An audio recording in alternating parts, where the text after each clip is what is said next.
So much to get into in this movie, so let's just do that. All right, man. Listen, you guys know why we're here. We're here for V for Vendetta. One of the first things I want to reference about this movie, let's go ahead and just jump right into it here. The Back to the Future reference. Do you know what I'm talking about? No. Oh, this is a deep dive, but some things are just on the surface. So one of the first things that I noticed was just like this movie, Marty McFly, was not the original Marty McFly, and just like in this movie, Hugo Weaving wasn't the original V for Vendetta. He replaced the gentleman that you're showing on the screen now. We don't speak his name. It's like Voldemort, the name you don't speak. But he was the original one, and then Hugo Weaving's voice was, of course, dubbed over for the beginning and the remainder of that film. Yeah. Oh, I Okay. So you're doing the because he got replaced. Yes, he got replaced by. There was no lawsuits that resulted in that, though. Right, that's a little different. But yeah, so we're back from the future and now back to the movie. One of the things I really want to get into to start us off with is, to me, this had such a. The fact that one of the things people forget about this is DC Comics. And of course, one of the things about DC Comics, they've always been dark, and it makes you feel like even when the Joker was done, it brought me back to that world of with the Joker. There were so many similarities with Joaquin's Phoenix versions of the Joker. But yeah, I have a bunch more, but I'm going to let you jump in. That, and I saw, like, when I was watching it this time around, it reminded me so much of, like, I kept wanting to say, like, this is like the Batman Begins, like the Christopher Nolan Batman trilogy before the Christopher Nolan Batman trilogy, but it actually came out the same year as Batman Begins. That's crazy. I had no idea. I feel like this movie has been around forever. Like, I feel like it's a classic already. Like, it's already existed my entire life. So when I saw that like, it existed, it came to be in the same time that Christopher Nolan's Batman Begins came out. That was... it was a good year for DC. Definitely, to say the least. One of the things that we really that I want to talk about is the fact that the Bullocks. I love that they say Bullocks in there a lot because of the fact that this, from their perspective of that side of being in Britain, and that's the word. Just say like they say too though. Yeah, they do. So which one is it? Fox. I have a. This is all on the surface. I wait till I got some deep shit, but still on the surface. Mm-hmm. I know you like to tie a movie to Harry Potter. I have a Harry Potter connection to this film. Go for it. The forehead scar on Evie. Mm-hmm. It's like her mark.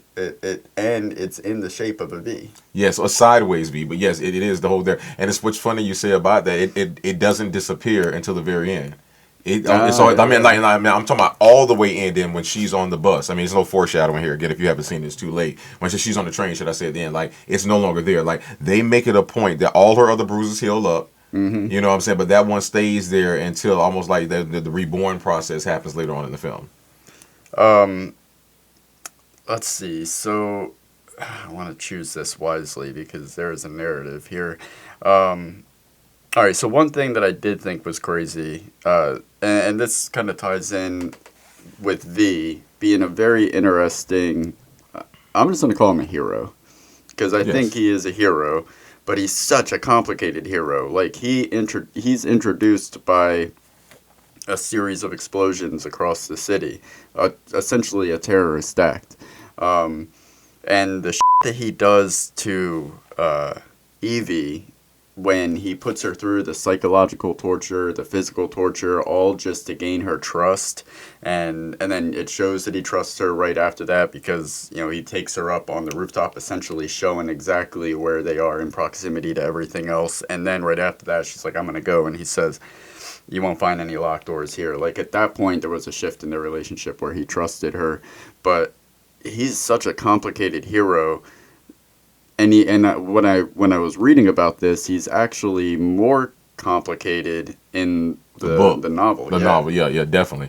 Even the writer of the novel said he was disappointed, of course, with how the film, because he wanted it to be all fast. Trust me, if just put it this way, he envisioned a different film. But I will say this: no matter how we got to V for Vendetta, I'm happy we got it, because one of the other things I love is like to their version of their Statue of Liberty, the Bailey. When that's destroyed, like, yes, dude, yeah, I know you had that down there. Oh no, I didn't. I don't have it. I don't have that down here. But did you notice something about their Statue of Liberty? The justice sign was different. Something was different about it. It was It was justice not. is blind. Was not. Theirs was not. Blind. Yeah. Yeah, that's exactly. Yeah, so there we go.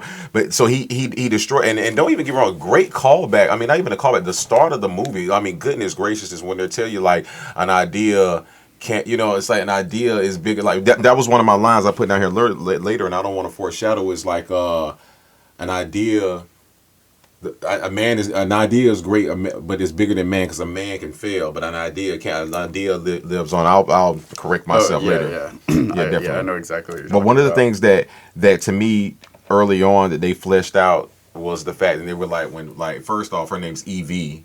One letter short, another E is Eve, something like that. Some people looked at it that way, but one of the things was they talked about her parents' background. Like they both were like freedom fighters to a certain extent, and so they showed what happened to Evie because both her parents, of course, were and if you don't listen really well, you won't catch this. They say her mom died starving herself, and her dad died on the shitter. Like they say that like what a fucked up world, and then she grows up and she was like in reform camp. You heard them they call it reform camp for so many years. So to me that was pretty crazy. Yeah, that's one of the things about this movie is you get there's so much happening, so much backstory, so much happening presently, so much implied. There's so much metaphor, and it's all done so subtly. Like these extraordinary things could be happening, but it's played out so casually, and you're almost embodying the numbness of the society that this dystopia has created. And I noticed, this is what I noticed in the middle of the movie during the flashback. During the not the flashback, but when she's reading, when V has her in prison, she's reading the autobiography of the woman on the toilet paper. When she mentioned that she fell in love on a movie set in 2015, that was the first time that I realized that there was actually a time assigned to this story.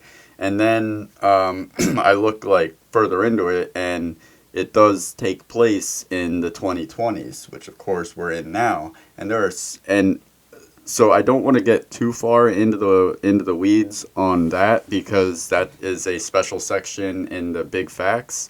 But there are so many parallels.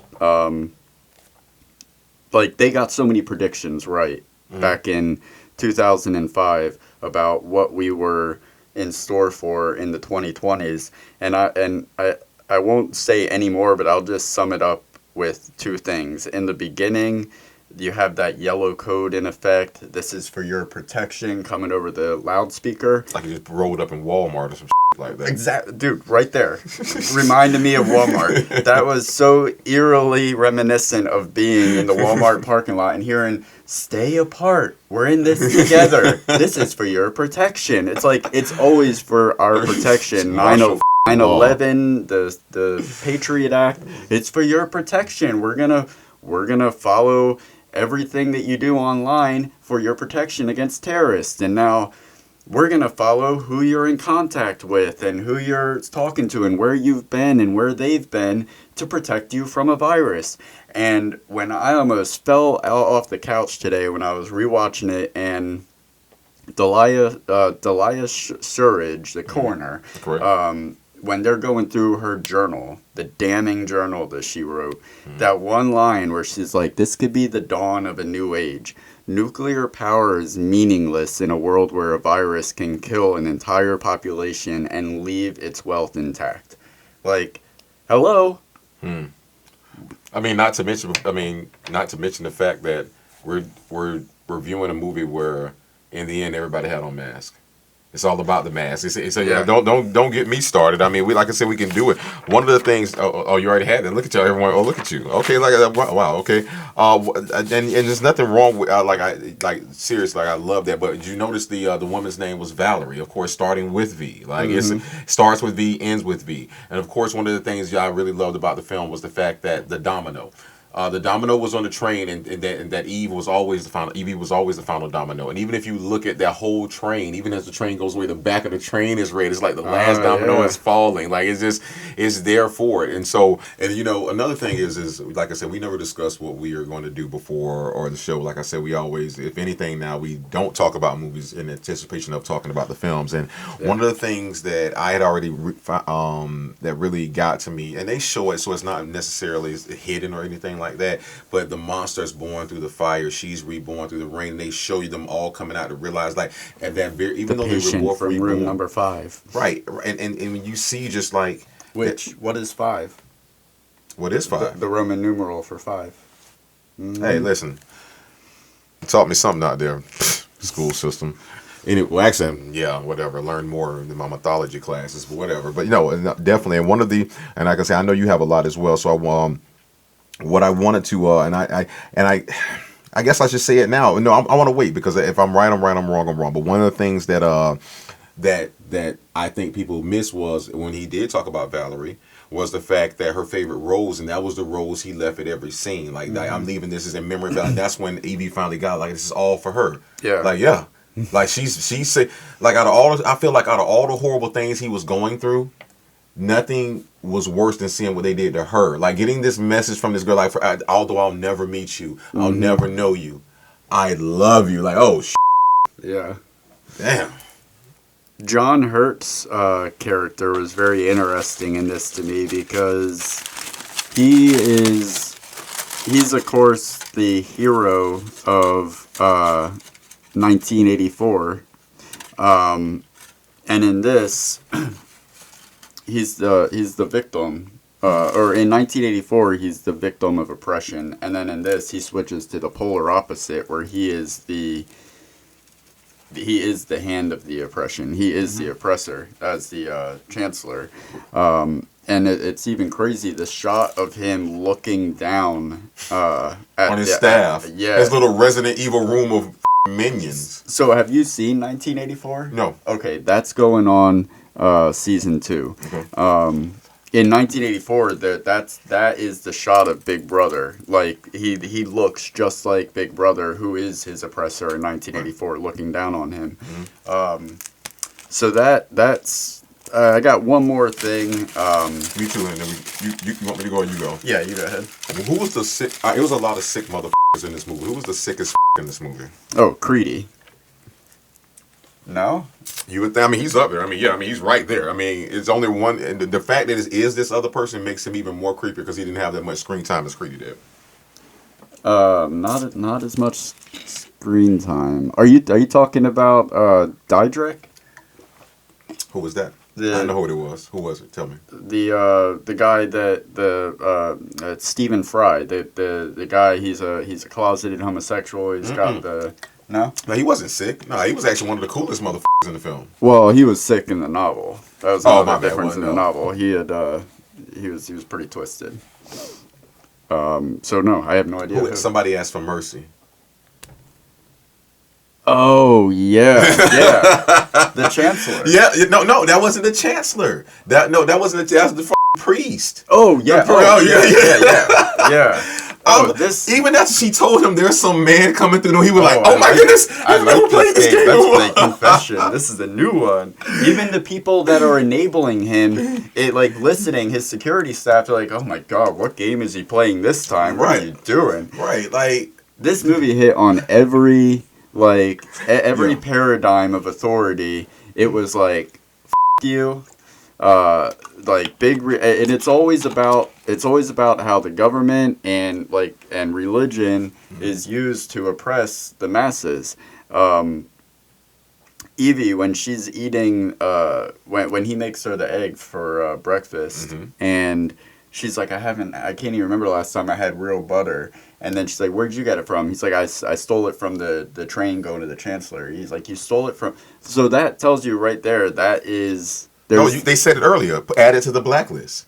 The blacklist. You're gonna get black bagged. Yeah. No, not black. They had a black list of stuff. Butter was on that list. There's like what the fuck are you doing? The song that he played during the explosion, it gets added. But the crazy thing is that it's not the fact that butter is on the blacklist. What this tells me is that it's the fact that butter is still going to the chancellor, so he is above the law.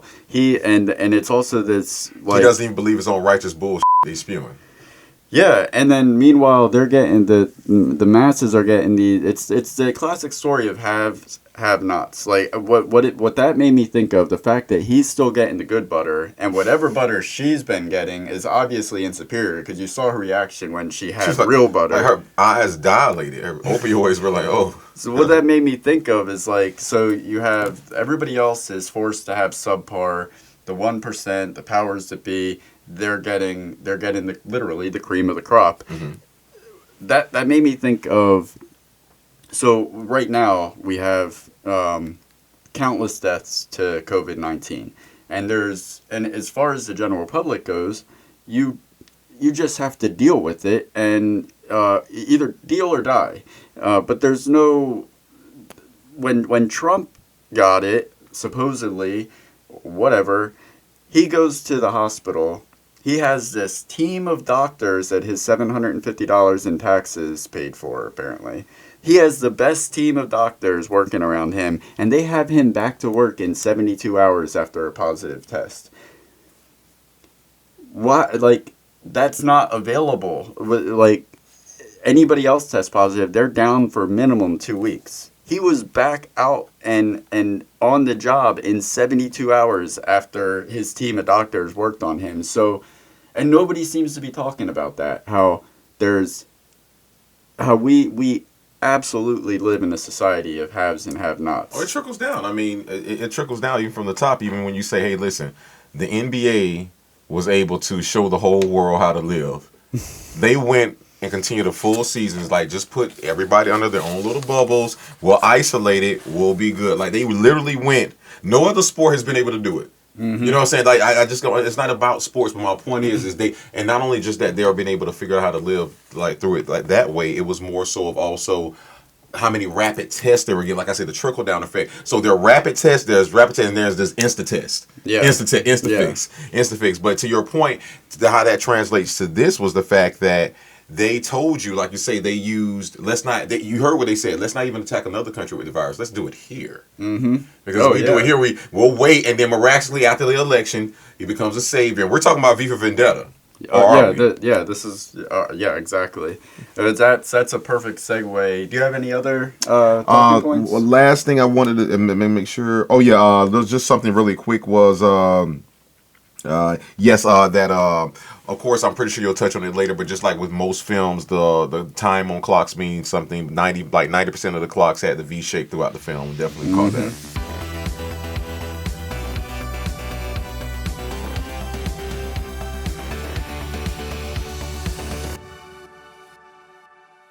That's the trailer.